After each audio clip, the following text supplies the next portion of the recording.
Hello everyone. आज के इस सेशन में मैं आप सभी को मैथ के एक्सपेक्टेड पेपर कराने वाली हूं। तो आज है expected paper number 26। Expected paper number है 26। ये session SSC, CHSL, MTS, railway सभी एग्ज़ाम्स के लिए इम्पॉर्टेंट है। तो स्टार्ट करती हूँ आज के इस सेशन को। स्टार्ट करने से पहले बता दूँ, इस क्लास का पीडीएफ डिस्क्रिप्शन बॉक्स में टेलीग्राम लिंक मिलेगा, वहाँ से टेलीग्राम पर जाइएगा और मेरे टेलीग्राम चैनल को सब्सक्राइब करके इस क्लास का पीडीएफ डाउनलोड कर सकते हैं। तो इसी के साथ स्टार्ट करते हैं क्लास। तो पहला क्वेश्चन है, क्वेश्चन दे रखा है। क्वेश्चन नंबर, एक दुकानदार अपने सामान को क्रय मूल्य पर ही बेचता है, परंतु वह किलोग्राम के स्थान पर 960 ग्राम वाट का प्रयोग करता है। उसका लाभ प्रतिशत कितना होगा? ये एसएससी एग्ज़ाम में पूछा गया क्वेश्चन है। तो यहाँ पर कहा गया है किलोग्राम, तो किलोग्राम यानी हो जाएगा 1000 हो जाएगा, 1000 हो जाएगा। और उसके स्थान पर 1000 के स्थान पर उसने 960 ग्राम का ही इस्तेमाल करता है। तो ये हो गया वेट। इसको एक शून्य से शून्य चला जाएगा, यहाँ से 25 चौका 100 और 24 चौका 96 हो जाएगा। तो ये हो गया वेट का रेशियो। और यहाँ पर जब उसने 960 1000 के जगह पर 960 दे रहा है, यानी डिस्काउंट कर रहा है, कम कर रहा है, तो ये हो जाएगा प्राइस या डिस्काउंट प्राइस। इसका उल्टा हो जाता है, तो यहाँ आ जाएगा 24 और यहाँ आ जाएगा 25 रेशियो। ये यहाँ आ जाएगा और ये वाला ये रेशियो यहाँ आ जाएगा। अब इन दोनों का डिफरेंस लेंगे, यानी 24 से 25 हो रहा है, तो एक का आ जाएगा और वो भी 24 के रिस्पेक्ट में आएगा। जो भी प्रॉफिट होगा एक का प्रॉफिट हो जाएगा और 24 के रिस्पेक्ट में। यहाँ जो आता है ये ओरिजिनल होता है और यहाँ जो आता है इसको फाइनल कहा जाता है। फाइनल यानी ये वास्तविक है और ये है अंतिम। तो वास्तविक के रेस्पेक्ट में लिया जाएगा 24 और गुना हो जाएगा 100 का। परसेंटेज निकालना है तो उसके बाद यहाँ देखिएगा, यहाँ से आ जाएगा 100 बटा कर लेंगे 24, काटेंगे तो ये 50 दूनी के 100, 12 दूनी के 24, फिर ये चला जाएगा 25 दूनी के 50 और 6 दूनी 12, यानी 25/6 हो रहा है। ये हो रहा है 25/6। अब यहाँ से सॉल्व कर लेते हैं इसको। 25/6, जब 25/6 को लिखेंगे 6 चौका 24 प्लस 1 कर लेंगे तो ये हो जाएगा 25, यानी 4 सही 1/6%। तो 4 सही 1/6% ऑप्शन ए इस क्वेश्चन का राइट आंसर हो जाएगा।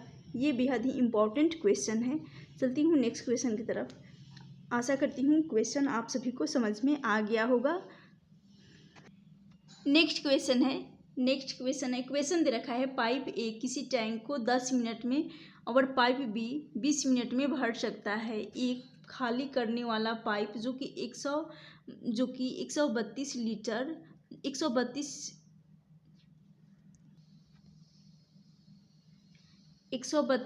प्रति मिनट 132 लीटर प्रति मिनट पानी को बाहर निकालता है। यदि उसको जो खाली कर रहा है टैंक, यदि उसको जोड़ दिया जाता है तो अब टैंक 25 मिनट में भर जाएगा। जो खाली करने वाला टैंक है उसको भी यदि जोड़ लिया जाता है तो वो 25 मिनट में भरता है। तो यानी तीनों मिलकर ए बी और जो खाली करने वाला टैंक है उसको भी ऐड कर लिया जाएगा तो वो 25 मिनट में तीनों मिलकर भर सकते हैं। तो टैंक की क्षमता ज्ञात करें। तो जो टैंक खाली कर रहा है उसको मान लेते हैं सी। यहाँ है खाली करने वाले, इसको सी मान लेते हैं। अब सॉल्व कर लेते हैं। यहाँ पर ए 10 मिनट में खाली भरेगा और बी जो कि 20 मिनट में भरेगा, और यहाँ पर तीनों को जोड़ा जाता है यानी ए प्लस बी प्लस सी, ये तीनों मिलकर 25 मिनट में टैंक को भरते हैं। अब यहाँ से सॉल्व कर लेते हैं। तो 10, 20 और 25 इन तीनों का एलसीएम लेंगे जो कि 100 हो जाएगा। 100 जो कि 10 से भी डिवाइड हो जाएगा, 20 से भी और 25 से भी। तो 10 मिनट में ए 100 यूनिट टैंक को भरेगा 10 मिनट में, और फिर बी 20 मिनट में 100 यूनिट टैंक को 5 की एफिशिएंसी से भर देगा, और ए बी सी तीनों मिलकर 25 मिनट में 100 यूनिट टैंक को भरेंगे 4 की एफिशिएंसी से। अब यहाँ पर ए प्लस बी यहाँ है दोनों, और ए का एफिशिएंसी जो कि 10 है, बी का एफिशिएंसी 5 है। तो 5 और 10 इन दोनों को ऐड कर लेंगे, यहाँ से आ जाएगा 15 यानी ए प्लस बी इन दोनों को ऐड करने पर 15 बना। तो यहाँ आ जाएगा ए प्लस बी के जगह पर यहाँ 15 आ जाएगा, और यहाँ बराबर में ए बी सी तीनों को मिलाकर 4 इफिशियंसी 4 है, और यहाँ पर ए प्लस बी इन दोनों को मिलाकर इफिशियंसी दोनों की इफिशियंसी 15 है। तो यहाँ पर सी की इफिशियंसी क्या होना चाहिए कि इन तीनों का एफिशिएंसी 4 आ जाए। तो यहाँ पर माइनस का 11 हो जाएगा। माइनस का 11 इसलिए क्योंकि 15 में से 11 को माइनस करेंगे तो 4 आ जाएगा। तो इसी की एफिशिएंसी 11 आ गया। और फिर कहा गया है खाली करने वाला पाइप जो 132 लीटर प्रति मिनट बाहर निकालता है पानी को। तो यहाँ पर इस 11 रेशियो को मैं बराबर कर दूंगी, 11 को 132 के बराबर कर लूँगी, 132 के बराबर कर लूँगी। तो 132 लीटर प्रति मिनट इसको बराबर कर लेंगे। तो यहाँ एक रेशियो जो कि बराबर हो जाएगा 1:11 से काटेंगे 132 को, तो ये चला जाएगा 12 बार में। तो 12 लीटर प्रति मिनट यहाँ से आ जाएगा एक रेशियो का वैल्यू। 12 लीटर प्रति मिनट निकल कर आ गया यहाँ से। अब इसको कहा जाता है, जोड़ दिया जाता है। तो टैंक की क्षमता कितनी है, तो टैंक की कैपेबिलिटी निकालनी है। यहाँ टोटल, तो इस टोटल यूनिट में यहाँ जो आता है ये टोटल होता है। तो इसमें 12 जो आया है इसको मल्टीप्लाई कर देंगे। जैसे ही 12 मल्टीप्लाई करेंगे तो यहाँ से आ जाएगा 1200। तो 1200 इस क्वेश्चन का राइट आंसर हो जाएगा। तो टैंक की क्षमता निकालनी थी, तो 1200 टैंक की क्षमता हो जाएगी 1200 लीटर। ऑप्शन सी इस क्वेश्चन का राइट आंसर हो जाएगा। आशा करती हूँ ये क्वेश्चन भी आप सभी को अच्छे से क्लियर हो गया होगा। यदि नहीं होगा तो आप इस क्वेश्चन से रिलेटेड जो भी डाउट होगा कमेंट बॉक्स में ड्रॉप कर सकते हैं। अपने डाउट्स को मैं क्लियर कर दूंगी नेक्स्ट क्लास में। चलती हूँ नेक्स्ट क्वेश्चन। नेक्स्ट क्वेश्चन है, क्वेश्चन दे रखा है दो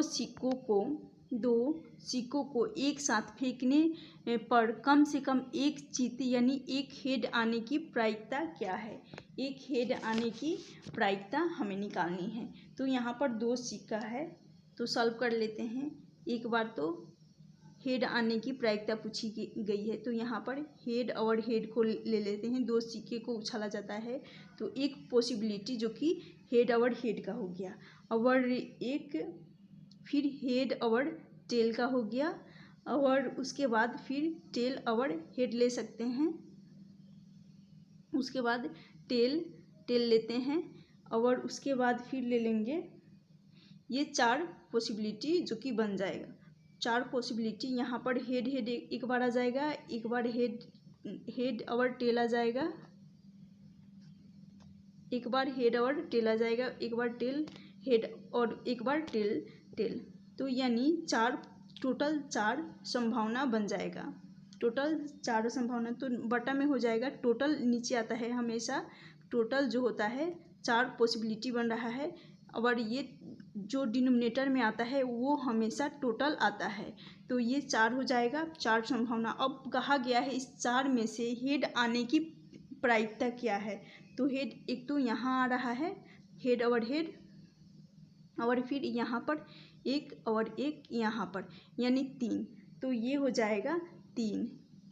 तो हेड कहा गया है। टोटल सम 2 सिक्के को एक साथ फेंकने पर कम से कम हेड आने की संभावना क्या है। तो 3/4 हेड आने की, जीत आने की संभावना है। हेड आने की यदि पूछा जाता यहाँ पर इसी क्वेश्चन में यदि दे रखा होता हेड की जगह पर टेल पूछा जाता तो ये होता, यहाँ पर 4 पॉसिबिलिटी हो जाता। टेल 1 2 3 4 हो जाता, लेकिन यहाँ पर पूछा गया है हेड का, तो इसका करेक्ट आंसर हो जाएगा 3/4। 3/4 ऑप्शन डी इस क्वेश्चन का राइट आंसर हो जाएगा। आशा करती हूँ ये क्वेश्चन भी आप सभी को अच्छे से क्लियर हो गया होगा, या डायरेक्टली भी कर सकते हैं। नेक्स्ट मेथड, यहाँ पर डायरेक्टली भी कर सकते हैं।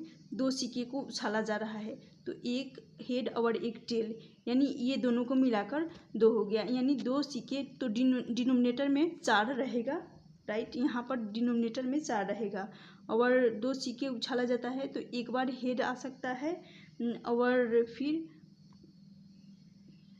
यहाँ पर 2C2 आएगा, यानी यहाँ से आ जाएगा 2 + 1/3 हो जाएगा, और C1 यानी 1 होगा, और C1 और 2C2, तो इसको एक ही लिखा जाएगा। तो 2 + 1/3 यानी 3 बटा में रहेगा 4, बटा में तो 4 रहेगा, और इन दोनों का सम 3 आ जाएगा, 3/4। तो इस तरह डायरेक्टली भी कर सकते हैं। तो ऑप्शन डी इस क्वेश्चन का राइट आंसर हो जाएगा। चलती हूँ नेक्स्ट क्वेश्चन। नेक्स्ट क्वेश्चन है, क्वेश्चन दे रखा है यदि, क्वेश्चन है ए और बी की आयु का अनुपात 6:7 है। ए का 8 साल बाद वाला आयु और बी का 9 साल पहले वाला आयु, दोनों की बीच की आयु का अंतर 5:4 है। तो ए की वर्तमान आयु पूछी गई है।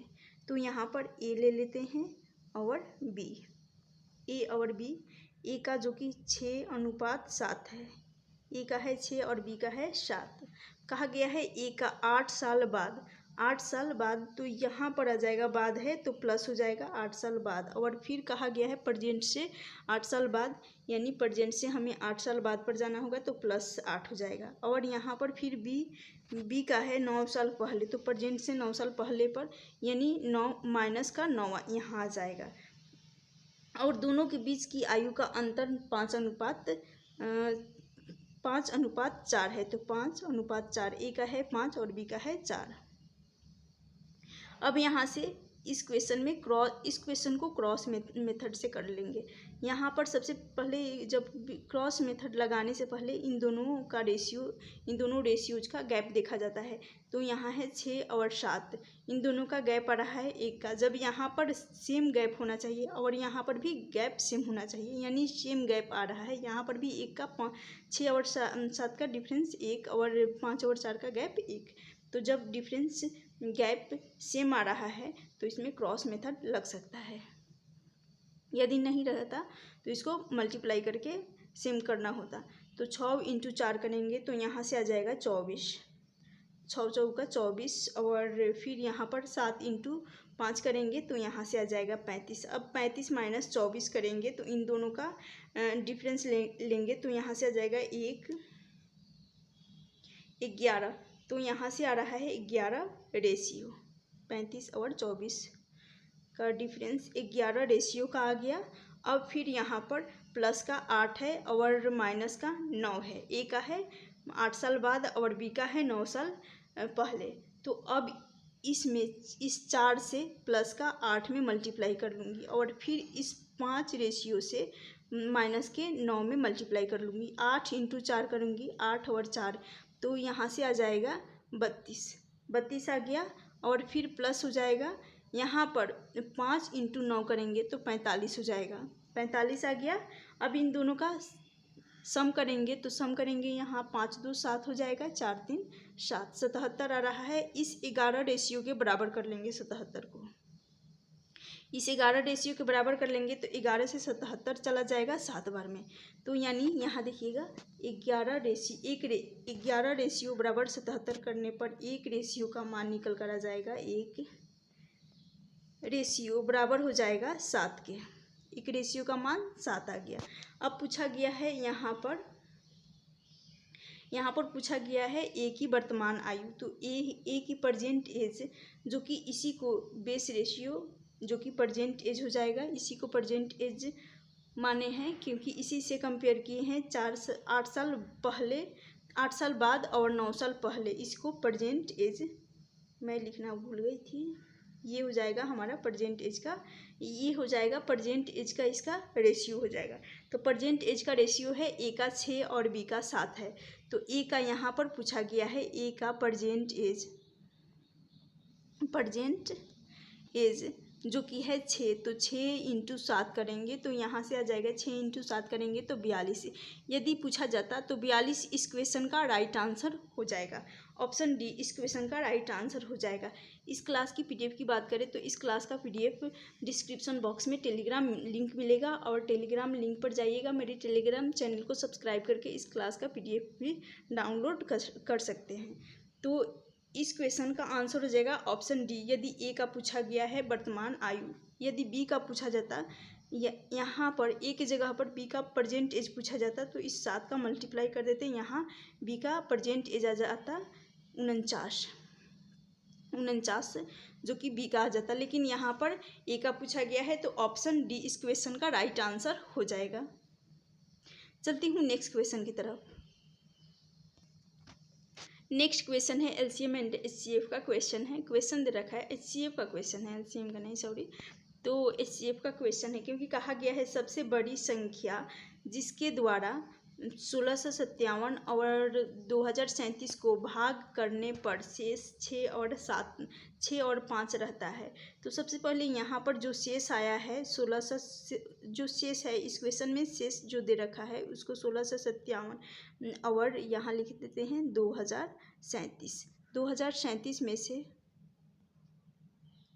2037 इसमें से 1657 में से यहाँ पर कहा गया है एक का तो 6 है और एक का शेष 7 है। तो 6 जो कि 1657 में से माइनस कर देंगे, घटाना है, और फिर यहाँ पर 2037 में से 5 को माइनस कर देंगे क्योंकि शेष है, इन दोनों का शेष दे रखा है। अब यहाँ पर 7 - 6 करेंगे, यहाँ से आ जाएगा 1 5 और 16 से 51 आ गया। फिर यहाँ पर 7 में से 5 जाएगा तो ये 2 आ जाएगा, यहाँ पर 3 यानी 2032 यहाँ से आ गया। अब यहाँ पर एचसीएफ के केस में हमेशा जब भी एचसीएफ निकालना होगा तो डायरेक्टली एचसीएफ निकालने के लिए इन दोनों का गैप देखे, संख्याओं के बीच का गैप देखा जाता है। जो गैप आ जाता है यानी डिफरेंस इनका देखा जाएगा तो डिफरेंस हो जाएगा, इन दोनों का डिफरेंस लेंगे, अंतर हो जाएगा। यहाँ पर 2032 में से 1651 को माइनस करेंगे तो 2 में से 1 जाएगा, यहाँ 1 आ जाएगा। फिर यहाँ पर है 13 में से 5 जाएगा तो यहाँ से आ जाएगा 8 तो यहाँ से 81 हो गया, मैं अच्छा से लिख देती हूँ, यहाँ से आ गया 81। फिर यहाँ पर है 0 है तो कैरी ले लेंगे 1, ये हो जाएगा 10 में से 6 जाएगा तो यहाँ पर आ जाएगा, यहाँ पर 10 नहीं होगा क्योंकि 9 हो जाएगा क्योंकि ऑलरेडी कैरी ले चुके हैं। तो यहाँ पर हो जाएगा 9 में से 3 जाएगा, 6 जाएगा तो यहाँ से आ जाएगा 3, तो 381 हो जाएगा। अब 381 ऑप्शन में नहीं दे रखा है, यही हमारा एचसीएफ निकल कर आ गया, ये एचसीएफ निकल कर आ गया। लेकिन यहाँ पर एचसीएफ ऑप्शन में इसको नहीं दिया गया है, ऑप्शन में ये नहीं है। तो इसका सबसे पहले फैक्टर कर लेते हैं, इसको ब्रेक करेंगे 381 को ब्रेक करेंगे, ये 3 से ले जाएंगे, इसको 3 से ले जाएंगे क्योंकि लास्ट में 1 है तो 3 से ही ले जाना पॉसिबल रहेगा, 2 से जो कि नहीं जा पाएगा क्योंकि लास्ट में फर्स्ट डिजिट यूनिट डिजिट पर 1 है तो इससे 2 से मैं ले जाती हूँ। तो ये हो जाएगा 3 एकम 3 एक बार में जाएगा फिर ये हो जाएगा 3 एकम 3, 3 दूनी 6, फिर यहाँ पर बचा 2, 7 तिरिके 21, यानी 3 और 7, 3 और 127 का मल्टीपल जो कि 381 हो रहा है। तो इन दोनों में से यदि ऑप्शन में 3 रहता तो 3 को लेते, लेकिन यहाँ पर ऑप्शन में 127 है तो इसको 27 को ले सकते हैं। तो HCF इसका निकल कर आ जाएगा 127। 127 इस क्वेश्चन का राइट आंसर हो जाएगा, ऑप्शन ए। ऑप्शन ए इस क्वेश्चन का राइट आंसर हो जाएगा। गाइज, आज का ये सेशन यदि आप सभी को अच्छा लगा होगा तो प्लीज़ लाइक करना और इस सेशन को अपने फ्रेंड्स के बीच अधिक से अधिक शेयर करना। जो भी मेरे चैनल को अभी तक सब्सक्राइब नहीं किए हैं, चैनल को ज़रूर सब्सक्राइब कर लेना। Thank you for watching this session.